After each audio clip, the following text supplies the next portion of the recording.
Frank Goodish, better known as Bruiser Brody, joined the wrestling business in Texas after being trained by the legendary Fritz von Erich, the owner of World Class Championship Wrestling, based out of Dallas.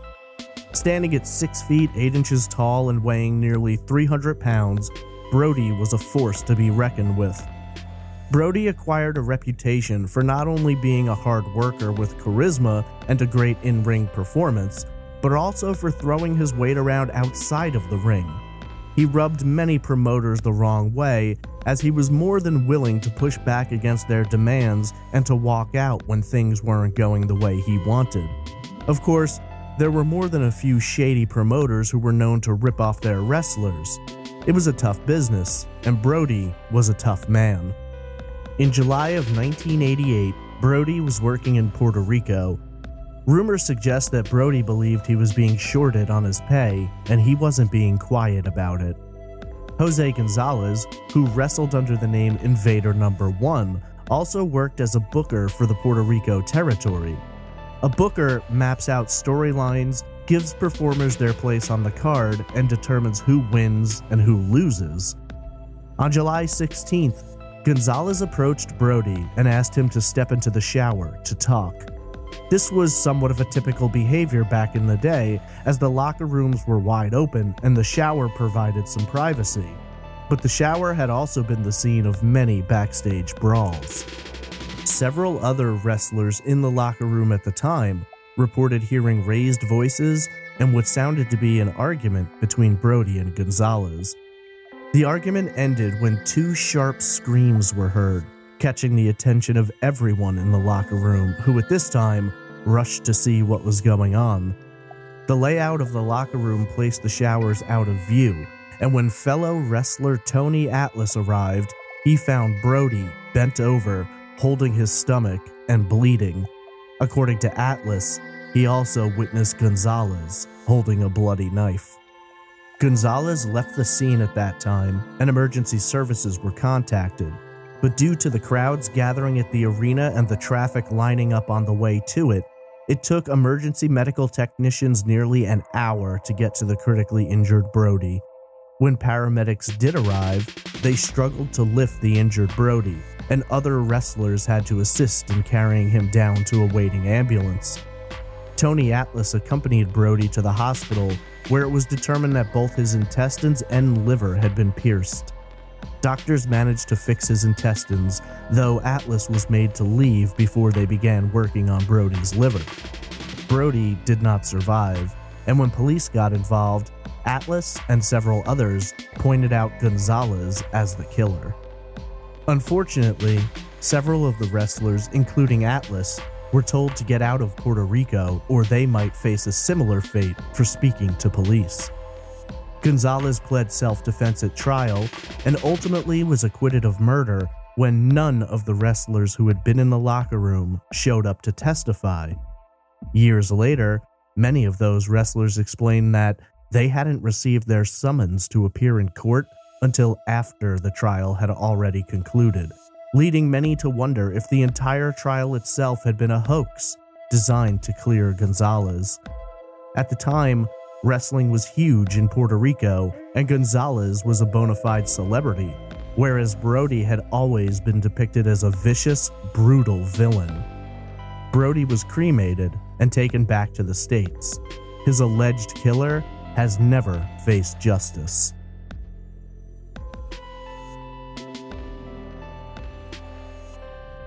James Smith, better known as Jimmy Superfly Snuka, became a huge star all around the world.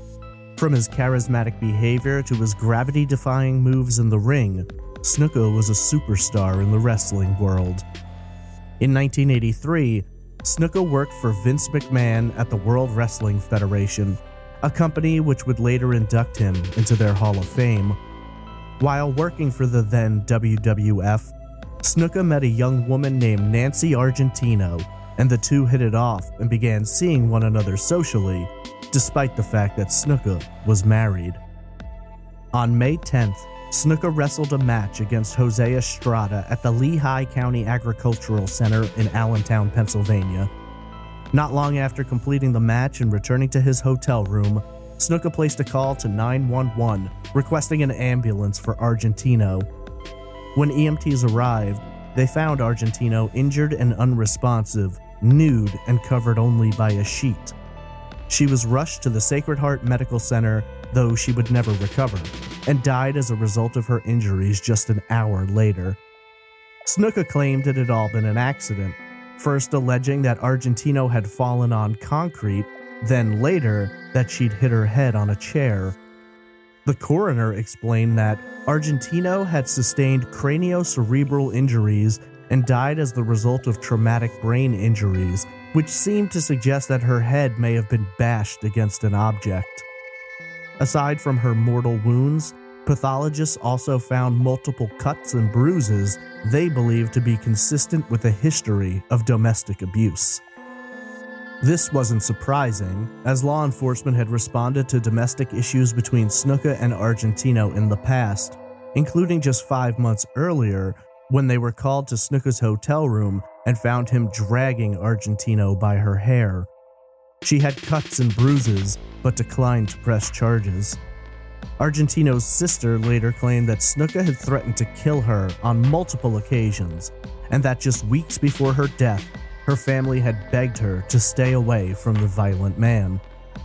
Snuka's wife also later admitted that she had been on the receiving end of his abuse many times as well, including just weeks after Argentino's death.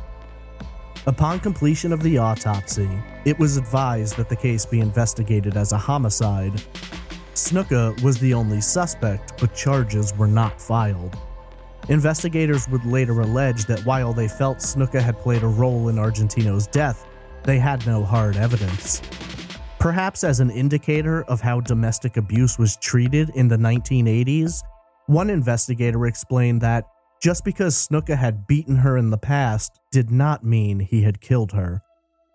Vince McMahon accompanied Snuka to his second interview with police, and Snuka himself even suggested in his own autobiography that McMahon may have paid off folks to get the charges dropped.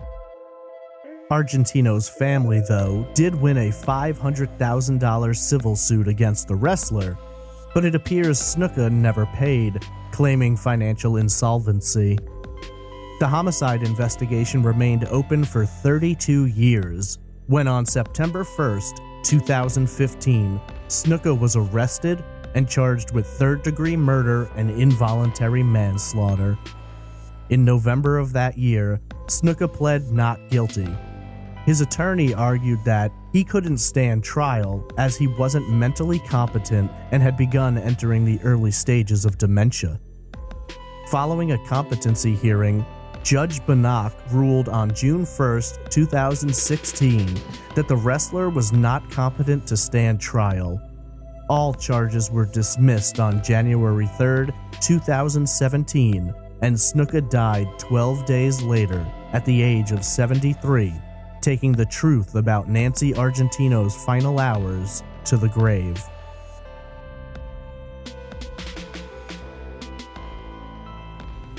Adolfo Bresciano, an Italian-born Canadian, better known as Dino Bravo, became a popular wrestler throughout the 70s and 80s.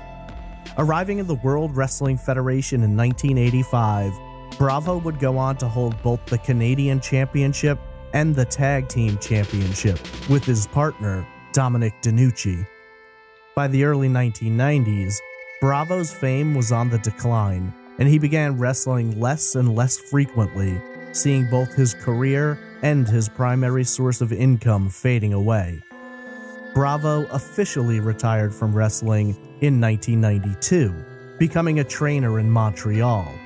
The money, though, was never quite the same, and Bravo was alleged to have found illegal ways to supplement his income. Vincenzo Catroni was a mobster running Montreal working for a branch of the Bonanno crime family, and he also happened to be Dino Bravo's uncle by marriage.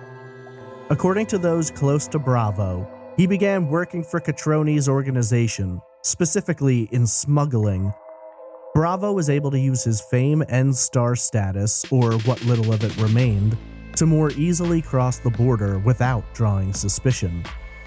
Bravo became heavily involved in smuggling cigarettes into Canada, which at the time was a major racket for Catroni, and brought in large sums of cash which Bravo was eager to get his hands on.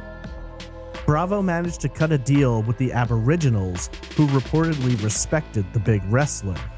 Through this connection, he was able to monopolize the trade deals with them, becoming a high-dollar earner. However, things went south very quickly. Since Bravo had been so successful at smuggling cigarettes, he was asked to start smuggling cocaine. The risk was higher, but so was the money, and while Bravo didn't want to cross that line, both the attraction of the money and the pressure from his mafia associates was too much to bear. Bravo allegedly took in a shipment of $400,000 worth of cocaine and stored it in a warehouse.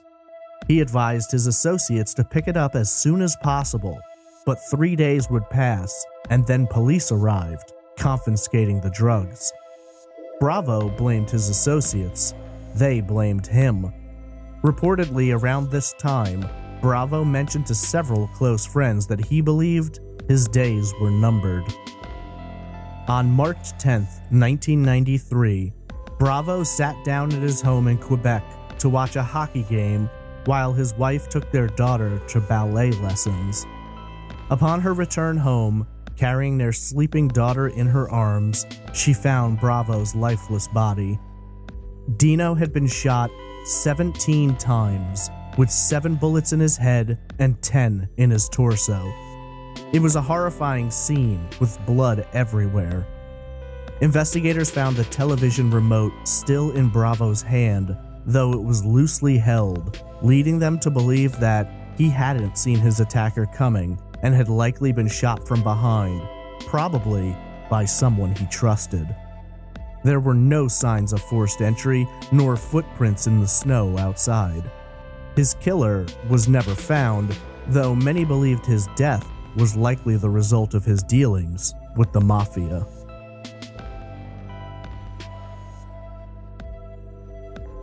If you're interested in hearing more unsolved cases, please like and subscribe.